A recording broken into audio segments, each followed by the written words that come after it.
What's up, guys? Welcome back to the studio. Once again, we have a very special project because we're working on customizing this all black pair of Air Jordan 1's, give them a little more color and a little more style. I hope you guys enjoy the project.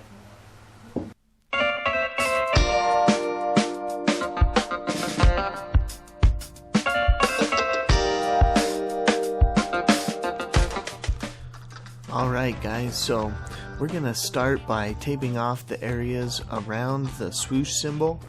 This will make it a lot easier in our painting process to get a good clean look.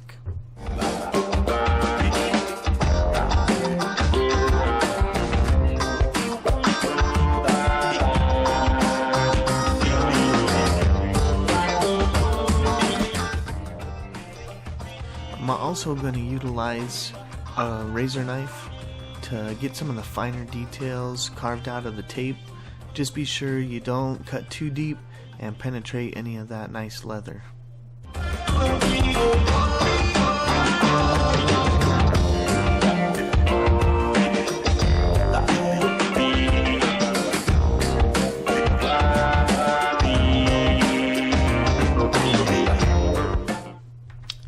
Once the area is taped off, we're going to use a leather preparer and deglazer to remove the factory finish on the swoosh so the paint can adhere to the leather.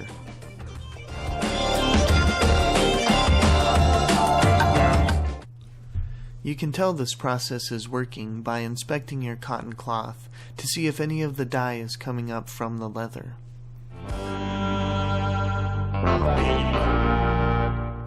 Once the deglazer has been thoroughly applied to all spots that are to be painted, then just wait 5 minutes and you're ready to paint. I always start painting by giving the bottle a little shake. I put out about the size of a quarter worth of paint and wet the brush just a bit so that it has a little texture, dry it off mostly, and then you can get right into the paint and start laying it down. I noticed that with this paint, the first layer is pretty transparent, so the black kind of was showing through that red we were laying down over the top.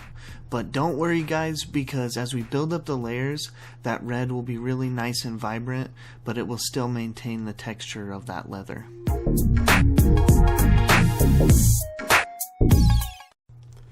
Remember guys to always clean all of the paint out of your brush between layers while you're waiting for the paint to dry, otherwise your brush can be ruined. And always let the paint dry completely before you start a new layer. I'd say at least about 10 minutes.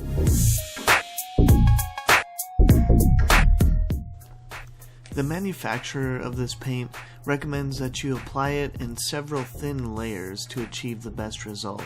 So just take your time guys and smooth the paint across the surface. Don't let any large puddles of paint dry. Make sure everything is just smooth, clean, and if you follow this method, you'll have great results every time.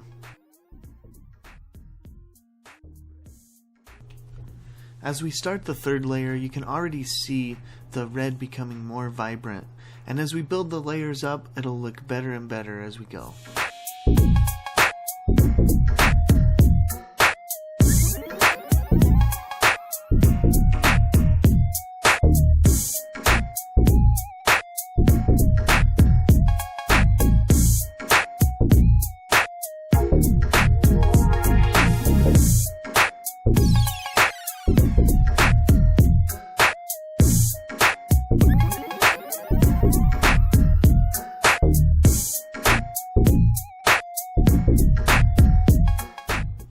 It did end up taking 6 layers to achieve the finish that I liked, which is a few more than I thought it would take, but in the end I always think it's worth doing that one extra layer just to make certain you achieve the finish that you like.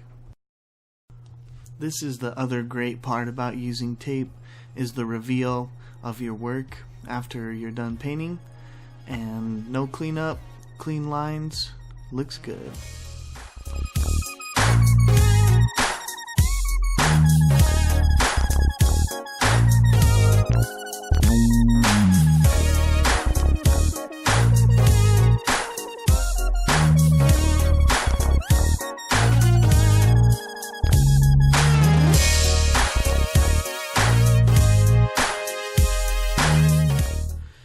Next we'll start on the Air Jordan logo, but first we have to prepare the surface with our leather deglazer, which I am going to do with a Q-tip.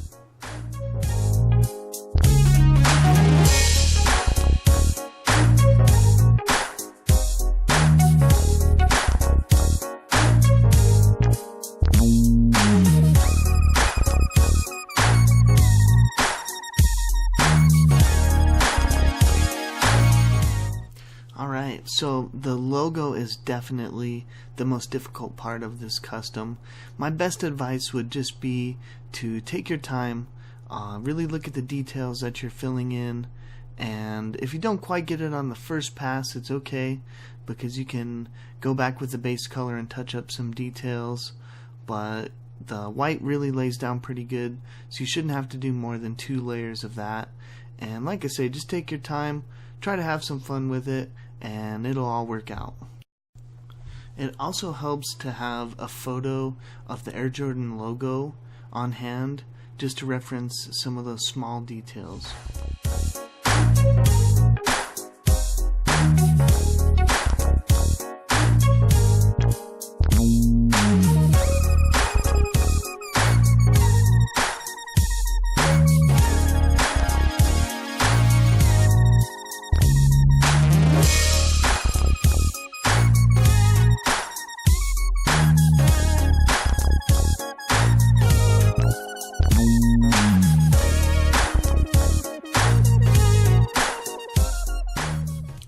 So once you finish with your first color, you can go back in with the base color of the shoe and just touch up some of those smaller details that might have gotten lost on the first round.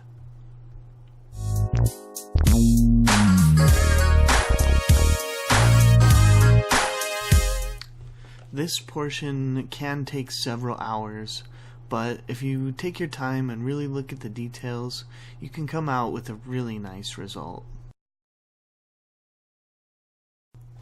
The last portion is the tongue tag, so once again we'll go in and clean that up with our leather deglazer.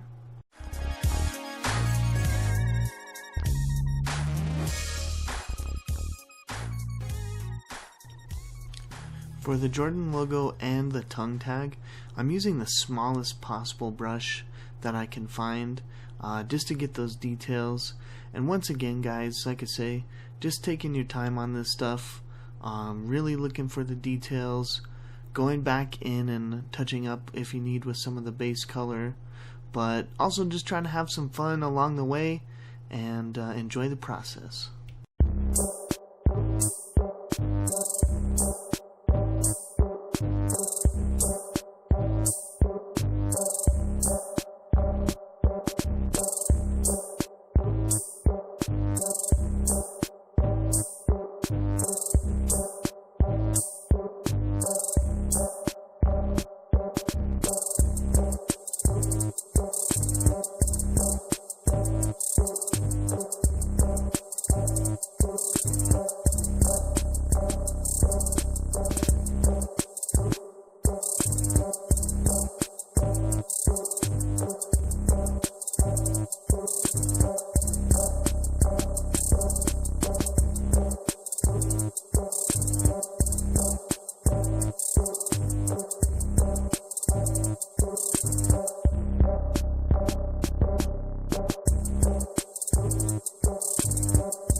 After allowing the paint to dry for at least 24 hours, we can move on to the last step of our custom, which is locking the paint down with an acrylic finisher.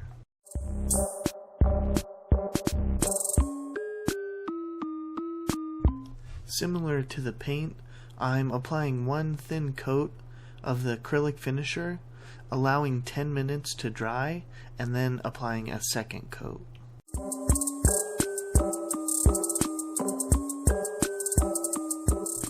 I'm applying the acrylic finisher to all of the newly painted surfaces. It's important to remember that this finisher leaves a semi-gloss surface, so you'll need to protect any areas of the shoe that you don't want to get finisher on.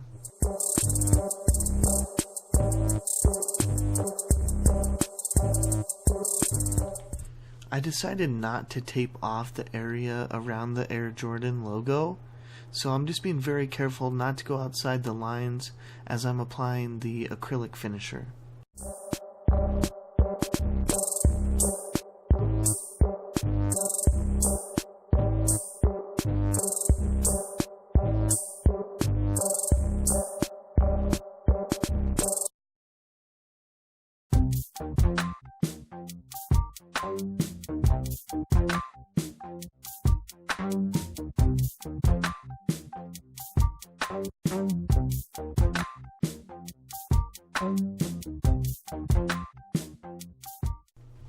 And there you have it, guys. One clean custom.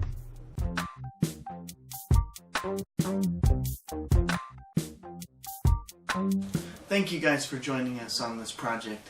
We look forward to seeing you on the next video. And until then, of course, happy painting.